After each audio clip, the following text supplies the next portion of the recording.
महारो शाम के 7 बज रहे हैं। आप देख रहे हैं अपने पसंदीदा बुलेटिन महारो राजस्थान। प्रदेश की तमाम खबरों को विस्तार से हम आपको बताएंगे। वक्त है 7 बजे की बड़ी खबरों को देखने का, तो एक नजर डाल लेते हैं। आपको बता दें कि एकजुटता का संदेश कांग्रेस पार्टी के खेमे से आया है। साथ ही साथ क्या अब यात्रा से बात बनेगी?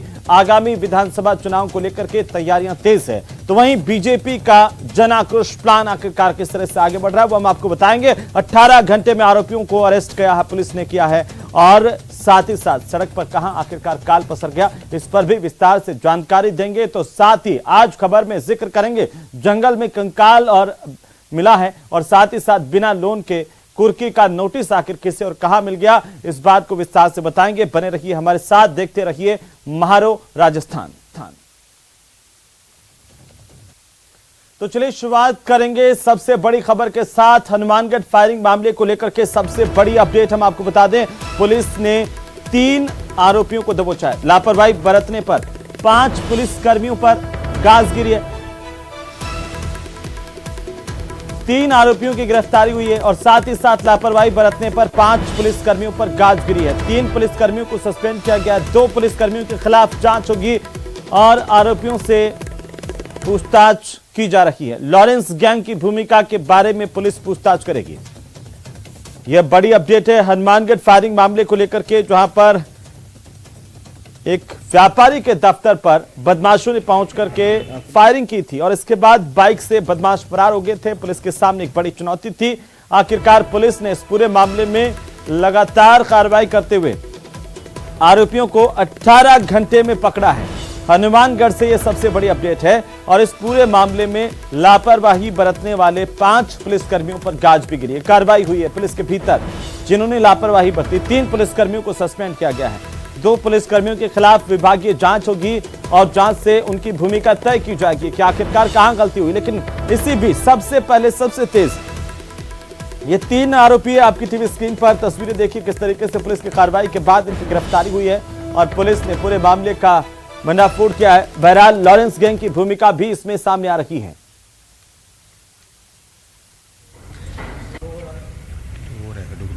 बज्जू थाना, दंतौर थाना और रंजीतपुरा थाने से हमने विशेष रूप से मदद ली गई। साथ ही जो घड़साना का जो थाना स्टाफ है, वहाँ के जो एसएचओ हैं मिस्टर जितेंद्र स्वामी, उनसे भी आवश्यक जानकारियां जुटाई गई, उनसे पूरी भरपूर मदद ली गई। और पुलिस का एक ज्वाइंट ऑपरेशन चला करके, जिसमें बीकानेर पुलिस, हनुमानगढ़ पुलिस और जयपुर कमिश्नरेट ने इस वारदात को 24 घंटे से भी कम अंतराल में वारदात को खोल करके 3 आरोपियों को दस्तयाब कर लिया गया है। पुलिस ने जानकारी दी है कि इस पूरे मामले में पुलिस ने 3 आरोपियों को गिरफ्तार किया है, दस्तयाब किया है, उनसे पूछताछ जारी है। और साथ ही साथ ऐसे पुलिसकर्मियों पर भी कार्रवाई की गई है जिनकी लापरवाही इस पूरे केस के दौरान सामने आई थी। तो पुलिस अब लगातार इस पूरे मामले को लेकर के आगे बढ़ रही है। पुलिस की तरफ से जानकारी दी गई है, त्वरित कार्रवाई की गई। जैसे ही ये फायरिंग की खबर सामने आई, पुलिस सक्रिय हुई। ए श्रेणी की नाकाबंदी की गई थी, और नतीजा ये हुआ कि 18 घंटे के भीतर पुलिस ने 3 आरोपियों को दस्तयाब किया, उनसे पूछताछ शुरू की गई है। बहरहाल जो जांच अब तक हुई है उसमें लॉरेंस गैंग की भूमिका भी सामने आई है। पुलिस तमाम तथ्यों को सभी एंगल से खंगाल रही है, और इसे लेकर के आरोपियों से पूछताछ का दौर जारी है।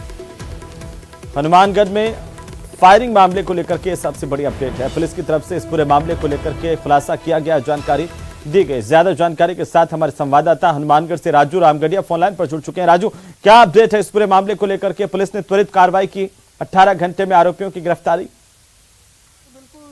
जो हनुमानगढ़ जिला पुलिस अधीक्षक है जो हनुमानगढ़ जिला पुलिस अधीक्षक है डॉक्टर अजय सिंह राठौड़, उन्होंने आज हनुमानगढ़ जंक्शन थाना में प्रेस वार्ता की, और जो उन्होंने बताया कि 3 आरोपियों ने कल फायरिंग की थी। तीनों के तीनों गिरफ्तार हो चुके हैं, जिसमें 2 बीकानेर से और 1 जयपुर से। उनका यह कहना है कि बीकानेर पुलिस का और जयपुर कमिश्नरेट पुलिस का काफी सहयोग रहा। और जहां तक लॉरेंस बिश्नोई गैंग का इसमें जो नाम आ रहा था, तो उनका यह कहना है कि जो ऋतिक बॉक्सर नाम के व्यक्ति ने कल फेसबुक पर आकर इस घटना की जिम्मेदारी ली थी, उसी ने आज से 1.5 साल पहले इसी इंद्र हिसारिया को फिरौती के लिए धमकी दी थी। ऋतिक बिश्नोई गिरफ्तार हुआ था, 5 साल की सजा हुई थी, फिलहाल वो जमानत पर है। अब वो ऋतिक पिछली बार तो जांच में आया था कि लॉरेंस बिश्नोई गैंग से उसका कोई संबंध नहीं था। फिलहाल पुलिस जो है जो 3 आरोपी गिरफ्तार है, उनसे यही पूछ रही है कि लॉरेंस बिश्नोई गैंग का इसमें कोई हाथ है या नहीं है। इसके अलावा पुलिस जो है, जो इनको फॉलो करते हैं, चाहे ऋतिक बिश्नोई है या और तरह के गैंगस्टर हैं, जिले के जो लोग हैं फॉलो कर रहे हैं, उन पर भी पुलिस का ये कहना है कि हम कार्रवाई करेंगे। और इसके अलावा कल जो नाकाबंदी हुई थी उसमें लापरवाही सामने आई थी कि समय पर नाकाबंदी नहीं हो सकी थी पीलीबंगा थाना में और संगरिया में भी, तो उस पर जो है 3 पुलिसकर्मियों को जिला पुलिस अधीक्षक द्वारा सस्पेंड किया गया है। 2 के खिलाफ विभागीय जांच शुरू की गई है। बाकी एसपी का यही कहना है कि फिलहाल जो है हम जांच कर रहे हैं, अभी जो चूंकि गिरफ्तार हुए हैं और आगे इनसे पूरी पूछताछ की जाएगी, उससे क्या निकल कर आता है वो बताया जाएगा। जी बिल्कुल राजू, लेकिन इस तरह से अगर कोई वारदात हो रही है उसके बाद एक ट्रेंड सा सामने आया है कि जैसे हमने देखा कि जो गैंगवॉर है सीकर की, उसमें भी देखा कि ये गैंगवॉर होने के बाद एक आरोपी सामने आता है, फेसबुक पर उसकी जिम्मेदारी लेता है, और ठीक ऐसा ही यहाँ पर हनुमानगढ़ में हुआ है जिस बॉक्सर का आप जिक्र कर रहे हैं। क्या है ये आखिरकार, इसका कोई बैकग्राउंड सामने आया आपराधिक?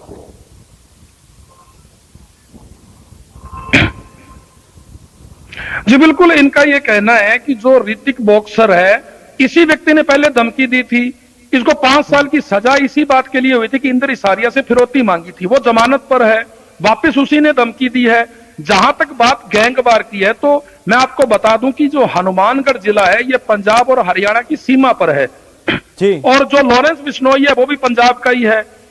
पंजाब और हरियाणा के जो गैंगस्टर है बड़ी आसानी से यहाँ आते हैं, वारदातें करते हैं, वापस पंजाब हरियाणा भाग जाते हैं। तो ये एक बड़ा चिंताजनक विषय भी है कानून व्यवस्था की दृष्टि से भी कि पंजाब हरियाणा के लोग यहाँ आते, चाहे नशे की बात हो, चाहे गैंगवारी की बात हो या और भी किसी तरह की आपराधिक जो भी वारदातें हैं, तो कहीं ना कहीं जो पंजाब हरियाणा सीमा है वहां पर पुलिस को ज्यादा सख्ती रखनी चाहिए, क्योंकि ये अपराधी वहीं से आते हैं और वहीं वापस भाग जाते हैं। हालांकि इस बार तो अपराधी बीकानेर और गंगानगर वहीं पर बीकानेर जिले पकड़े गए हैं और गंगानगर जिले के रहने वाले हैं, मगर कहीं ना कहीं जो सीमा है दोनों राज्यों की, उस पर बिल्कुल पुलिस अगर सुरक्षा पूरी तरह से निगरानी रखे। और एक बड़ी बात कि जो लोग इस तरह से फेसबुक पर पोस्टर डालते हैं सरेआम और जिम्मेदारी लेते हैं, उनको कौन लोग फॉलो करते हैं, वो जो पोस्ट डालते हैं उस पर कौन लोग कमेंट करते हैं, कौन लाइक करते हैं, इन लोगों पर अगर समय रहते कार्रवाई हो जाए तो हो सकता है आने वाले टाइम में नए गैंगस्टर पैदा ना हो, अगर पुलिस समय रहते कार्रवाई करे तो। बिल्कुल बिल्कुल राजू, चलिए बहुत शुक्रिया तमाम जानकारी के लिए। नजर बनाए रखिए, अपडेट हम आपसे लगातार लेते रहेंगे। तो इस पूरे मामले को लेकर के अब पुलिस के सामने एक बड़ी चुनौती थी कि कैसे इन पर पार पाया जा सके। बहरहाल अगली खबर का हम रुख करते